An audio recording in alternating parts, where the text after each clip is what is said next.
Hello once again. Dito po tayo ngayon sa may Dasmariñas, Cavite. Pasyalan po natin ang bossing ng Home Along the Riles, no? Walang iba, si Miss Sita Astals.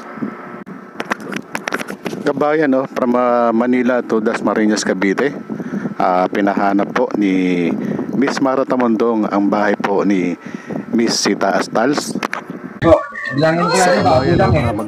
Magkakalab po si Miss Mara Tamundong ng Bilangin ko natin baka kulang. 50,000 pesos plus grocery items, no? Para po kay Miss Sita Astals. 7, 8, 9, 10.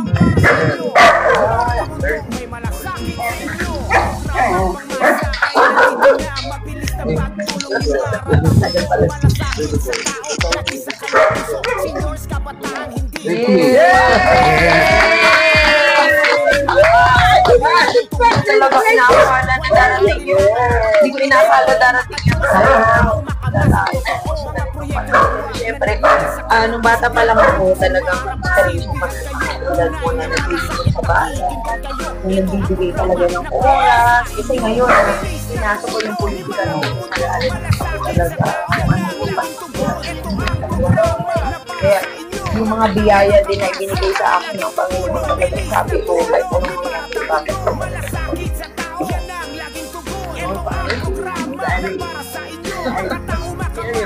Pero gusto ko talaga mapagpatuloy yung legislation sa senior para sa kanilang mga health insurance.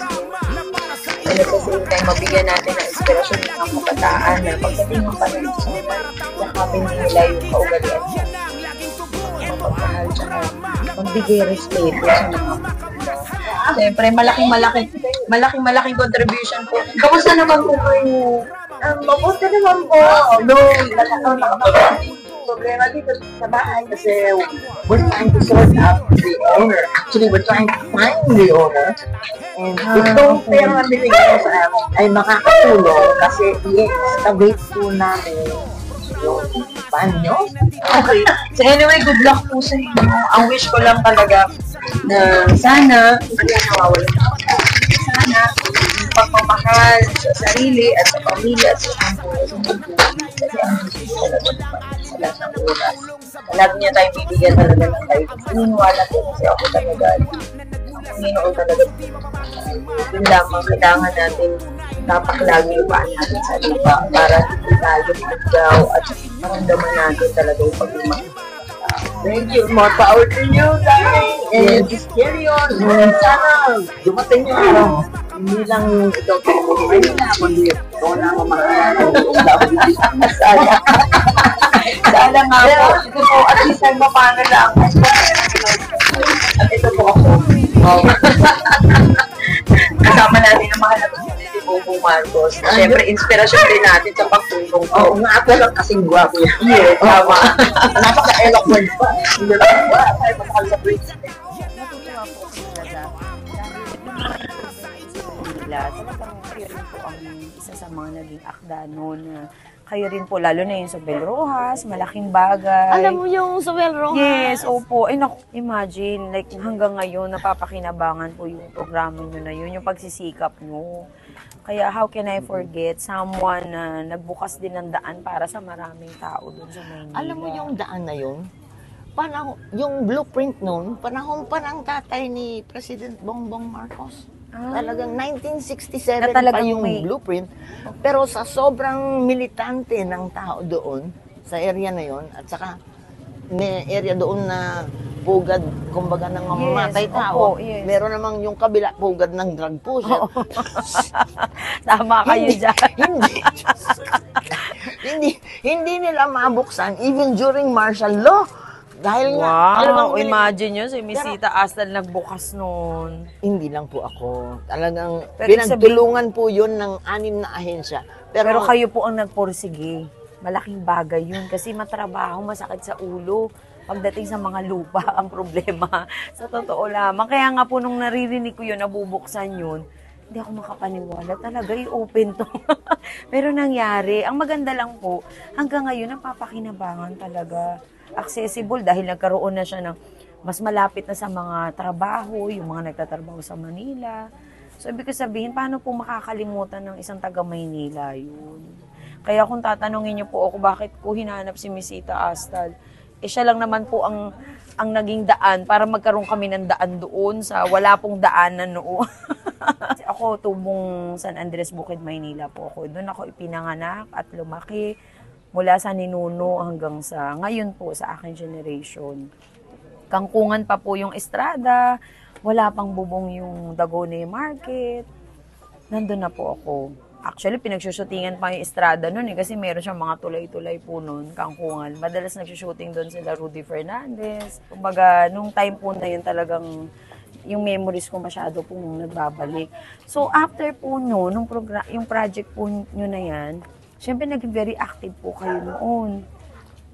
Well, yeah, I had several projects. That was one of them. Tapos yung unang reclamation ng Baseco, yung first kilometer road. Tapos nung nakita nilang yung talagang lumabas sa boto yung gratitude ng yung tuwa ng tao sa Baseco na konsehal lang ako, homemade reclamation lang ako, di ba? So, sila may budget, sila na doon. Tapos ako naman po yung gumawa ng Water Code Charter of Manila. Okay. So, yun yung unang-unang devolution ng powers of the national government with regards to local waters. Bakit po medyo lumayo-layo kayo ng konti sa Maynila at nandito po kayo ngayon sa Cavite? Well, kasi nagkasakit ako, balis ako ng Maynila at nabansagan niya nga akong baliw, hindi ba? So from that time, medyo umalis na ako. Parang gusto niyo munang yung stress niyo. Yung harassment na natanggap ko at that time was also something else. Talaga po? And then, later on, I was living in Cleveland Tower. No? Yes, Doon sa may Marina. Pero yung building po na tinitirahan ko, binili lahat ng mga tiga-mainland China. Wow. Na puro sundalo. So, yung Cleveland Tower, yung Washington. Okay. Nung nabalitaan na namin nagagawa ng garrison doon sa Marina. Okay. Yung kaibigan ko na may-ari ng bahay na kung saan ako tumitira, no? Binintan nila. Diyos ko, binanggit niya lang sa lobby na, okay, I'll put it up for sale. The next day, sold siya. Ang bilis. No question. What? How much? Oh, wow. Social. Social, mami.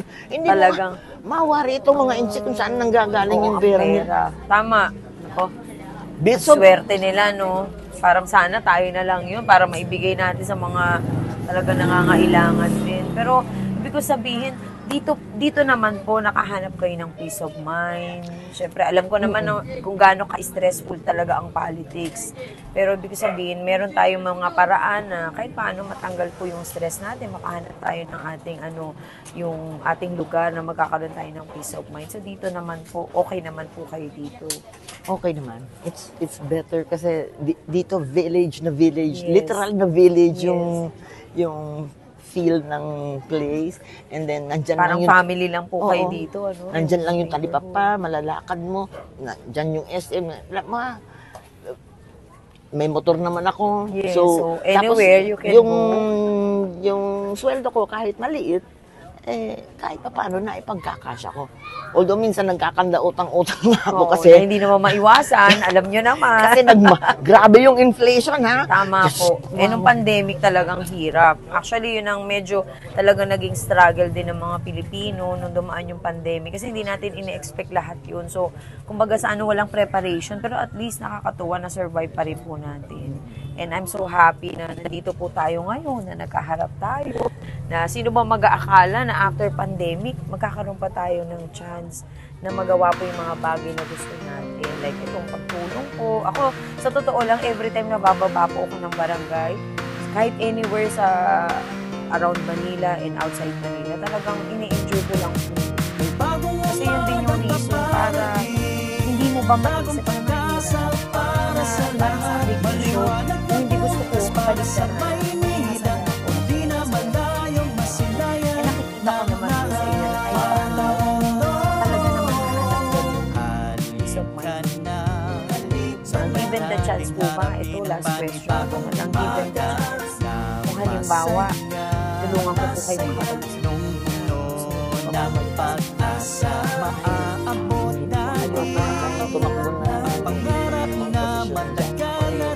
background na lang tulong ako. Kailangan pero ako. kung gusto niyo tumira ng tulungan Sa ngayon, tapusin muna natin syempre baka nasettle na po kayo dito kahit papano gusto mong matapos din yung kung saan ka talaga na nagkaroon ng pero hindi, tayo naman po may lahat naman kakasiyahan na kahit na maliit o malaking bagay basta mayroong pakikisama di may iwan sa pag-unlad lahat tayo ay sama-sama Pantay-pantay, walang lamangan Benepisyo sa karamihan pero meron pa ba kayo Katulad ng mga daliri sa iyong pala Teka na, salubungin natin ang kahanda ng pagbabago Kasama si Mara Tamundong para sa bagong Manileño Bagong umagang kaparati Bagong pag-asa para sa lahat Maliwanag na bukas para sa mahinig anyway maraming salamat ayan na mga kababayan nakita nyo kahit na sa puso minsan na intimate lang ito at private pero dahil feeling ko title din sila malaman ko dahil mas contribution na rin namin talaga magpasalamat actually para sa lahat para sa mahinida hindi naman tayong masinayan Thank you. Thank you so much. If you run my counselor or whatever it is, I will. Okay, you call on me. I will help you. Guluhan ko. Salamat.